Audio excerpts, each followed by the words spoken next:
हाँ, प्रणाम कर लीजिए, यही आशीर्वाद रहेगा। पीठ में दर्द है तो डॉक्टर बाबा जी इसको क्या करे, ये बाबा जी क्या करे। जैसे किसी को रोग है, किसी को दर्द है, तो डॉक्टर के पास जाए।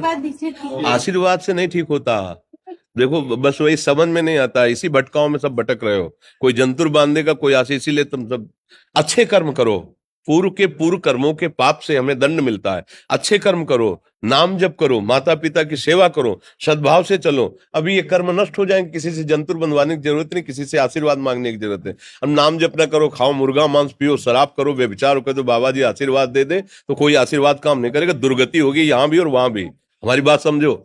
हाँ, जरूर बुरा लगता है, सत्य विषय बुरा लगता है, पर अगर बच्चा सावधान हो जाओगे तो सुखी हो जाओगे। कोई भी हो, हम किसी एक के लिए बात नहीं करते, सबके लिए करते हैं। सब भागते हैं इस बात में कि बाबा जी आशीर्वाद दे, रोग रहित हो जाओ। कभी नहीं होगा, कभी नहीं होगा।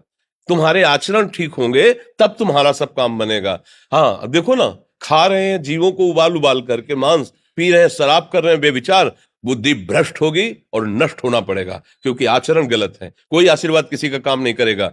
आप अच्छे आचरण करो, माता पिता की सेवा करो, परिवार की सेवा करो, समाज की सेवा करो, नाम जप करो। शरीर में कोई छोटे मोटे कष्ट आवे उनको सह जाओ, आगे चलकर आप देखो कि कैसी उन्नति होती, अच्छा होगा, मंगल होगा। इस ब्रह्म में ना रहना, किसी के आशीर्वाद से कुछ हो जाता है। हम आपको पक्की बात बताते हैं कि आज बाबा के यहाँ गए थे यार, पीठ में दर्द कम हो गया। ये तुम्हारा पुण्य लग गया, पुण्य बन गया, तुम्हारा कर्म। तुम आए ना यहाँ, तो जो जो पाग आगे धरे कोटिन यज्ञ समान, साधु दर्शन के लिए भाव से आए तो तुम्हारा वो रोग नष्ट हो गया, तुम्हारे कर्म से नष्ट हुआ।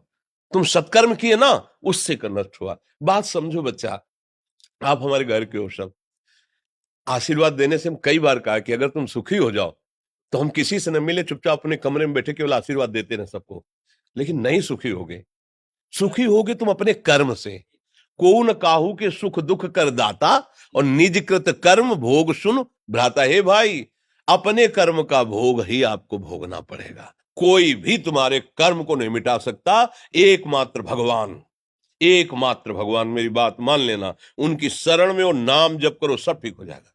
तुम्हारे भजन से होगा, तुम्हारे अच्छे आचरण से होगा, तुम्हारी धार्मिक प्रवृत्तियों से होगा। अब ये बात ना समझो तो फिर हम क्या कह सकते हैं, नहीं। हाँ, यही तुम्हारा जन्मदिन की सफलता है कि हमारी बात मान लो, राधा राधा रटो, कोई नशा मत करना, अपने माता पिता की सेवा करो, समाज की सेवा करो जितना। और जो कष्ट है वो स्थायी नहीं है। आज विपत्ति आई, कल खत्म हो जाएगी। अभी दिन है, फिर रात आ जाएगा, रात है तो दिन आ जाएगा। ये क्रम चलता रहता है, हमें निराश नहीं होना। सूरवीर योद्धा की तरह हमें जीना है यार, कायर की तरह नहीं जीना है। जी। ठीक है, आप सभी